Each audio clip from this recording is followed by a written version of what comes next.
अब जब video he art of noticing के बारे में, तो चलिए वीडियो की स्टार्टिंग में ही एक एक्सपेरिमेंट करते हैं। अभी इसी वक्त बिना वीडियो से नजर हटाए क्या आप कॉन्फिडेंटली बता सकते हैं कि आपने जो अभी शर्ट या टी शर्ट पहना है उसमें कितने बटन्स हैं? या आज सुबह जब आपने अपना फोन उठाया था तो सबसे पहला नोटिफिकेशन किस ऐप का था? अगर आप सोच में पड़ गए हैं तो एक और सवाल, आपके घर से स्कूल या कॉलेज के रास्ते में टोटल कितने स्पीड ब्रेकर्स हैं? 90% लोग इसका ठीक से जवाब नहीं दे पाएंगे और इसमें आपकी गलती नहीं है। यही सबसे बड़ा डिफरेंस है सिर्फ देखने और ऑब्जर्व करने में। हम सबकी आंखें खुली तो जरूर है, लेकिन हम सब एक ऑटो पायलट मूड में जी रहे हैं। रोज सड़क पर चलते हैं, लोगों से मिलते हैं, हजारों चीजें देखते हैं, लेकिन हमारा दिमाग एक्चुअली उसे रजिस्टर ही नहीं करता। हिस्ट्री गवाह है कि जिन लोगों ने अपना ऑटो पायलट मूड ऑफ कर दिया, दुनिया उन्हीं को जीनियस कहती है। एक आम इंसान को पेड़ से सेब गिरता हुआ सिर्फ दिखता है, लेकिन आइजैक न्यूटन उसमें ग्रेविटी ऑब्जर्व कर लेता है। एक आम इंसान को सिर्फ एक नॉर्मल पेंटिंग दिखती है, लियोनार्डो दा विंची उसमें ऑब्जर्वेशन का मैजिक डालकर मोनालिसा बना देता है। तो सवाल ये उठता है कि हम अपनी इस खोई हुई सुपर पावर को वापस कैसे लाएं? आज के वीडियो में हम कोई हवाई बातें नहीं करेंगे,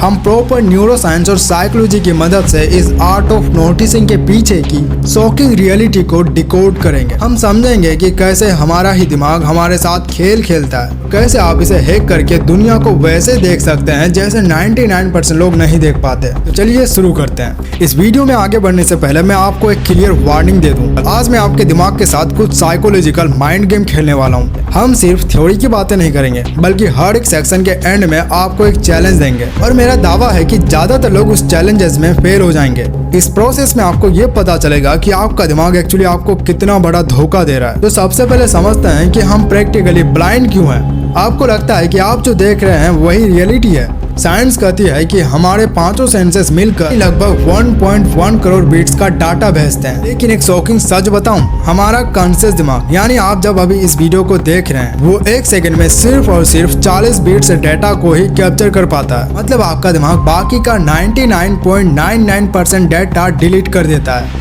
आपका दिमाग एक स्ट्रिक्ट सिक्योरिटी गार्ड की तरह काम करता है। वो सिर्फ वही इन्फॉर्मेशन आपके अंदर आने देता है जो उसे लगता है कि अभी आपके लिए इम्पोर्टेंट है, बाकी सब गायब। यही वजह है कि जब आपके सामने कोई बड़ा मैजिशियन या फिर कोई हाईली मैनिपुलेटिव इंसान आपके सामने होता है, वो आपके ध्यान को आसानी से हैक कर लेता है। वो जानते हैं कि आप वो 11 मिलियन चीजें नहीं, सिर्फ वो 40 बीट्स डेटा देख रहे हैं जो वो आपको दिखाना चाहते हैं। आपको लगता है कि कंट्रोल आपके पास है, पर रियलिटी बिल्कुल ऑपोजिट है। अब आते हैं चैलेंज पर। जब आपने वीडियो क्लिक किया तो इस वीडियो के थंबनेल में वो क्या लिखा हुआ था, या फिर छोड़िए बैकग्राउंड में ऐसी कौन सी चीज है जो अभी अभी गायब हुई है? दिमाग पर जोर डालिए, नहीं याद आ रहा है ना? जवाब ढूंढने के लिए आपको वीडियो रिवर्स करना पड़ेगा। यही है आपके 40 बिट्स मेमोरी का इल्यूजन। आपको लगता था आप सब चीज ऑब्जर्व कर रहे हैं, एक्चुअली में आपका दिमाग आधी नींद में था। अगर आप इस पहले चैलेंज में फेल हुए हैं तो थोड़ा अलर्ट हो जाइए, क्योंकि असली साइकोलॉजिकल ट्रैप्स तो अभी बाकी है। अब एक कड़वा सच सुनिए, हम चीजों को नोटिस करना इसलिए बंद नहीं करते क्योंकि हमारा दिमाग कमजोर है। हम इसलिए ब्लाइंड हो जाते हैं क्योंकि हम आदत के गुलाम बन चुके हैं। बचपन से सोसाइटी हमारे अंदर एक डिफॉल्ट सॉफ्टवेयर इंस्टॉल कर देती है। एक सिंपल सा एग्जांपल लीजिए, अगर इस वीडियो को देख रहे 1000 लोगों से मैं कहूँ कि अभी एक पेपर लो और उसमें एक सीनरी ड्रॉ करो, तो 90% लोग एग्जैक्टली सेम ड्राइंग बनाएंगे। दो पहाड़, उनके बीच एक उगता हुआ सूरज, घर, रोड, आसमान में भी शेप की उड़ती हुई चिड़िया। क्यों? क्या हम सबने बचपन में यही पहाड़ देखा था? नहीं, हमने बस एक कॉपी पेस्टेड आइडिया को बिना सोचे समझे एक्सेप्ट कर लिया। जब हम किसी चीज के आदी हो जाते हैं तो उस पर सवाल उठाना, उस पर ध्यान देना बंद कर देते हैं। जो जैसा चल रहा है हम उसे नॉर्मल मान लेते हैं। और असली खतरा तो यही है जब आप क्वेश्चन करना बंद कर देते हो, क्योंकि जब आप ऐसा करते हो तो आपको बेवकूफ बनाना और मैनिपुलेट करना सबसे आसान होता है। सोसाइटीज, बड़ी बड़ी कंपनियां और ये सिस्टम आपसे यही चाहती है कि आप डिफॉल्ट मूड में सोते रहो, ताकि आप उनके बनाए हुए ट्रैप्स को नोटिस ही ना कर पाओ। चलिए चेक करते हैं कि आपका डिफॉल्ट मूड कितना स्ट्रॉन्ग है। अभी आपके स्क्रीन पर 3 सेकंड के लिए एक सिंपल सा सेंटेंस आएगा, आपको बस उसे जोर से पढ़ना है। रेडी? क्या पढ़ा आपने?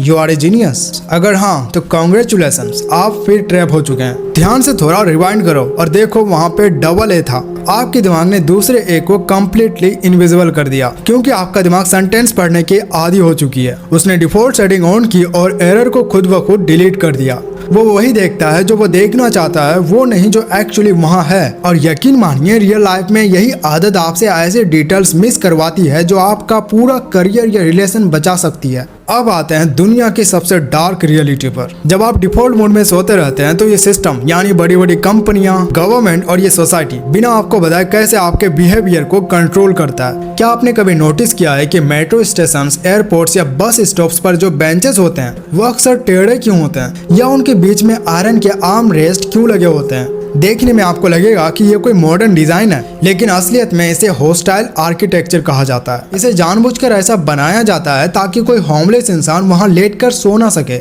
जब आप मॉल में या कहीं भी एस्केलेटर में चढ़े होंगे यानी चलने वाली सीढ़ियों में चढ़े होंगे तो उसका हैंडल यानी जिसे आप पकड़ते हैं वो हमेशा सीढ़ियों से ज्यादा स्पीड में चलता है। कभी ऑब्जर्व करना, ये कोई इंजीनियरिंग मिस्टेक नहीं है, ये इसलिए किया जाता है ताकि आपका बॉडी वेट हमेशा आगे की तरफ रहे और आप अनकॉन्शियसली जल्दी आगे बढ़े ताकि मॉल में भीड़ जमा ना हो। चलिए देखते हैं कि क्या आप इन्फॉर्मेशन को फालतू डिस्ट्रैक्शन से अलग कर पाते हैं कि नहीं। सोचो तुम एक पैसेंजर प्लेन उड़ा रहे हो जिसमें 20 लोग बैठे हुए हैं। अचानक प्लेन के एक इंजन में आग लग जाती है। प्लेन में सिर्फ 12 पैराशूट्स हैं, जिनमें से 6 लोग पैराशूट्स पहनकर कूद जाते हैं और 2 पैराशूट्स हवा में बाहर निकलकर उड़ जाता है। अब प्लेन में 4 पैराशूट्स हैं और 14 लोग बचे हुए हैं। तो अब जल्दी से बताओ पायलट की एज कितनी होगी। अगर आप अपने दिमाग में 20 - 2 कैलकुलेट कर रहे हैं तो आप पूरी तरह ट्रैप में फंस चुके हैं। मैंने पहले ही लाइन में कहा था कि सोचो तुम एक प्लेन उड़ा रहे हो, तो पायलट की एज वही होगी जो आपकी एज है। आपका दिमाग फालतू के नंबर्स और पैनिक वाले सिनेरियो में इतना उलझ गया कि आपने सबसे मेन और ऑब्वियस चीज को ही कम्प्लीटली इग्नोर कर दी है। रियल लाइफ में भी सोसाइटी और मीडिया आपको ऐसे ही डिस्ट्रैक्शन देती है ताकि आपका ध्यान असली ट्रूथ पर जा ही ना। जैसे अभी खान सर वाला सीन चल रहा है, ऐसे ऐसे न्यूज सामने आ रहा है जो सच है ही नहीं। दुनिया के सबसे बड़े डिटेक्टिव कैरेक्टर शेरलॉक होम्स ने एक बहुत ही बड़ा कॉन्सेप्ट दिया था जिसे कहते हैं ब्रेन एटिक। उन्होंने कहा था कि एक इंसान के दिमाग एक छोटे खाली कमरे जैसा होता है। जो आम लोग होते हैं उस कमरे में हर तरह का कचरा भर देता है। सोशल मीडिया की कंट्रोवर्सी, किसने क्या कहा, फालतू के मीम्स और रील्स। रिजल्ट ये होता है कि जब उन्हें किसी इंपॉर्टेंट सिचुएशन में सही फैसला लेना होता है तो उनके दिमाग के पास स्पेस ही नहीं बचती। लेकिन जो टॉप 1% के लोग होते हैं, जो रियल दुनिया के मास्टरमाइंड्स हैं, वो अपने ब्रेन एटिक को साफ और ऑर्गेनाइज रखते हैं। वो हर चीज पर ध्यान नहीं देते, बल्कि उनका दिमाग सिर्फ एक चीज ढूंढता है, यानी जो चीज जैसी होनी चाहिए। अगर वैसी नहीं है तो उनका अलर्ट बटन ऑन हो जाता है। आपको क्या लगता है, ओला, उबर, जोमेटो या फिर पेटीएम के फाउंडर्स ने कोई नया प्लेनेट ढूंढा था? बिल्कुल नहीं। उन्होंने बस डेली लाइफ में चलने वाला एक प्रॉब्लम को ऑब्जर्व किया जिसे 99% लोग डिफॉल्ट प्रॉब्लम समझकर रोज झेल ले रहे थे। चलिए एक टेस्ट करते हैं कि आप अपने सबसे करीबी दोस्त यानी अपने स्मार्टफोन को कितना समझते हैं, कितना ऑब्जर्व करते हैं। आप हर दिन कम से कम 5 से 6 घंटा अपने फोन की स्क्रीन को देखते हैं, लेकिन क्या आप अभी बता सकते हैं बिना आपके फोन को पलटे कैमरा लेंसेज है उनके एग्जैक्ट पैटर्न्स क्या है? सबसे ऊपर कौन सा लेंस है? फ्लैश लाइट किस साइड है? मैक्सिमम लोग गलत जवाब देंगे या फिर कंफ्यूज हो जाएंगे। सोचिए, जिस डिवाइस को आप सालों तक अपने पास रखते हैं आप उसे भी डीपली ऑब्जर्व नहीं कर पा रहे हो। जब आप इतनी बड़ी चीज को मिस कर सकते हो तो सोचो रियल लाइफ में आपके पास चल रही कितनी अपॉर्चुनिटीज, मैनिपुलेशन टैक्टिक्स को आप रोज मिस कर रहे हो। अब आप सोच रहे होंगे कि ऑब्जर्वेशन जब इतनी पावरफुल चीज है तो ये गायब कहाँ हो गई? सच तो यह है कि वो गायब नहीं हुई है, वो बस दबा दी गई है। छोटे बच्चे को कभी ऑब्जर्व करना सीखना नहीं पड़ता। 1 साल का बच्चा जब किसी नई जगह जाता है तो वो हर लाइट, हर आवाज, हर मूवमेंट को गौर से देखता है। ऑब्जर्वेशन अपनी पीक पर होती है क्योंकि उसके दिमाग में कोई लैंग्वेज नहीं होती, वो बस अपने सेंसेस से दुनिया को महसूस करता है। हम प्रेजेंट मोमेंट में जीने की बजाय हर वक्त अपने ही दिमाग में बातें करते रहते हैं। कल बॉस को क्या बोलूंगा, कल टीचर को क्या बोलूंगा, उसने मुझे वो टेक्स्ट क्यों किया। इसे कहते हैं द थॉट क्लाउड। एक आम इंसान दिन में 60,000 थॉट्स प्रोसेस करता है। जब आपका दिमाग पहले ही इतना अंदर शोर मचा रहा है तो बाहर की रियल दुनिया आपको दिखेगी कैसे? आप ओवर थिंकिंग के मैट्रिक्स में फंस जाते हैं। आप सामने रखी चीज को भी आपको नहीं दिखती। चलिए प्रूफ करते हैं कि आपका दिमाग कैसे डिटेल्स को स्किप करती है। नीचे लिखे सेंटेंस को ध्यान से पढ़िए और ऑब्जर्व कीजिए कि कितनी बार एफ लिखा हुआ है। अब अपना जवाब सबसे पहले कमेंट करो। अगर आपका जवाब 3 या 4 है तो आप फिर से हार चुके हो। इस सेंटेंस में टोटल 6 बार एफ है। आपका दिमाग फिनिश्ड, फाइल्स और साइंटिफिक का एफ तो पढ़ लिया, लेकिन वो ऑफ वर्ड का एफ को कम्प्लीटली इग्नोर कर दिया क्योंकि आपका दिमाग साउंड्स की बेसिस पर पढ़ता है और ऑफ का साउंड भी जैसा होता है। इसलिए आपका दिमाग इस माइनर डिटेल को ट्रेस में डाल देता है। यही है आपका ओवर स्मार्ट थॉट क्लाउड जो आपके अंदर बन रहा है। अब आते हैं सबसे मेन पॉइंट पर, इस मैट्रिक्स से बाहर कैसे निकले, टॉप 1% ऑब्जर्वर और मास्टरमाइंड कैसे बने। अपने सोए हुए दिमाग को जगाने के लिए इन 3 प्रैक्टिकल रूल्स को अप्लाई करना होगा। Rule number 1, the sensory reset. जब भी आपको लगे कि आप ओवरथिंक कर रहे हो, अपने दिमाग का पॉज बटन दबाइए, अपने आसपास देखिए और मेंटली 5 ऐसे चीजों का नाम लीजिए जो आप देख सकते हैं, 3 आवाज हैं जो आप सुन सकते हैं और एक ऐसी चीज जिसे आप अभी टच कर सकते हैं। सिंपल चीज आपके दिमाग के सॉफ्टवेयर को फोकस करके पास्ट फ्यूचर से निकाल कर तुरंत प्रेजेंट में ले आता है। रूल नंबर 2, गलती ढूंढो। आम लोग सब कुछ देखने की कोशिश करते हैं, इसलिए वो कुछ नहीं देख पाते। मास्टरमाइंड सब कुछ नहीं देखता, वो सिर्फ एनोमली यानी जो चीज जैसी होनी चाहिए वैसी नहीं है को ढूंढता है। किसी से बात करते हुए उसके शब्दों पर नहीं, उसके माइक्रो एक्सप्रेशंस पर ध्यान दीजिए। बात तो ये खुशी की कर रहा है, पर इसके हाथ की मुट्ठी टाइट क्यों है? यहाँ पर आपको असली सच मिलेगा।